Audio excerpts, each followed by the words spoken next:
இன்றைக்கி நம்ம பீட்ரூட் மசாலா எப்படி செய்கிறதுன்னு தான் பார்க்க போகிறோம். தேவையான அளவு எண்ணெய் விட்டுக்கோங்க.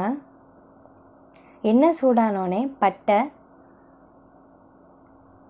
சோம்பு, கருவேப்பிலை, 1 கப் சின்ன வெங்காயம் சேர்த்துக்கோங்க.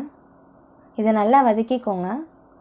இது நல்லா வதங்கினோடனே நம்ம நறுக்கி வச்சு இந்த பீட்ரூட்டை இதை சேர்த்துக்கலாம். 1 பிஞ்ச் மஞ்சள்தூள் போட்டுக்கோங்க.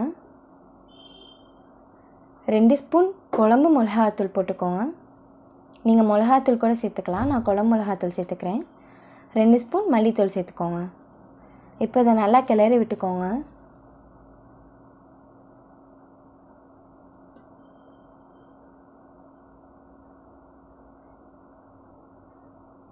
இப்போ நம்ம தேவையான அளவு உப்பு சேர்த்துக்கலாம்.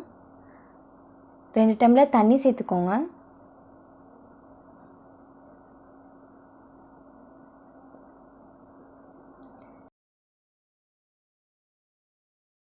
இப்போ இதை மூடி போட்டு வேக வச்சிடலாம். நம்மளோட பீட்ரூட் மசாலா ரெடி.